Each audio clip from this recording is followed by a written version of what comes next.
Hello mga boss, so tonight i-demo ko sa inyo yung 360 camera kasi madami pong nagre-request kung kumusta daw po yung performance ni 360 camera tuwing gabi. So eto siya mga boss, papakita ko sa inyo ngayon 360 camera. So this is a 3D model as you can see. Yan, kitang kita po yan lahat ng angle. Sa labas po, naka-fog lights tayo, but sobrang dilim na mga boss. Yan, roll down natin. What more na lang sa likod mga boss, yung dashcam natin hindi na siya makakita kasi sobrang dilim na. But if you're going to compare the dashcam and the Android head unit with 360 camera, ito yung sa rear niya, rear na lights. Pag nag-reverse pa kayo mga boss, yan, mas lalakas pa siya. Tapos ito si front cam naman. Tapos ito yung 3D view niya mga boss.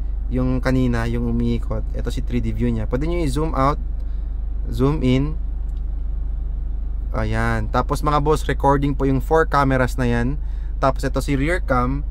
Sa likod mga boss ito yung rear cam sa dashcam, wala nang makita. Pero si 360 nakakakita po siya. Meron po kasi siyang super night vision.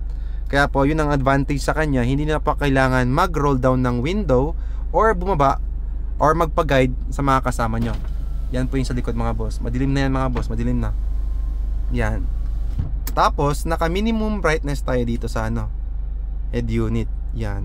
Lalakas pa yun mga boss. Yan. Ito yung pag naka-off yung headlight natin. Kasi pag once naka-on yung headlight mga boss, yung natin, yung head unit mga boss, yung brightness niya bumababa automatic para hindi pa masilaw tuwing nagda-drive tayo. Ito naman mga boss, yung combined. Yan. Kitang-kita nyo mga boss. Sobrang linaw niyan. Tapos ito, pwedeng ganyang angle. Same with here. Pwede po ganito top view.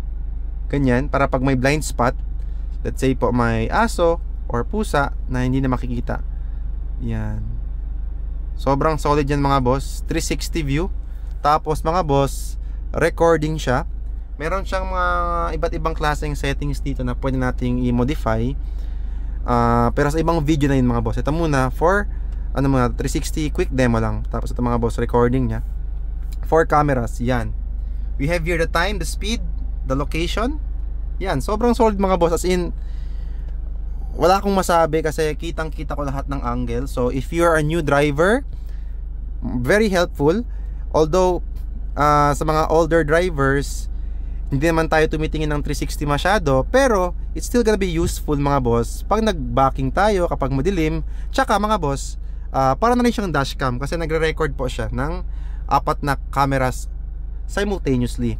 So very very helpful if ever meron po nangyaring aksidente na gusto niya pong kunin yung file kaagad para ma-review po. Tapos we have here the 2 USB slots. Ito yung dito nagre-record yung mga 360. Tapos ito may isang slot pa tayo. Tapos andyan sa loob itong orange mga boss, yan yung SIM card slot niya. So yun lang mga boss. For more info, visit our shop lang mga boss. Meron tayo Pagadian and Zamboanga City branch mga boss. So yun lang mga boss. Thank you very much for watching. Peace.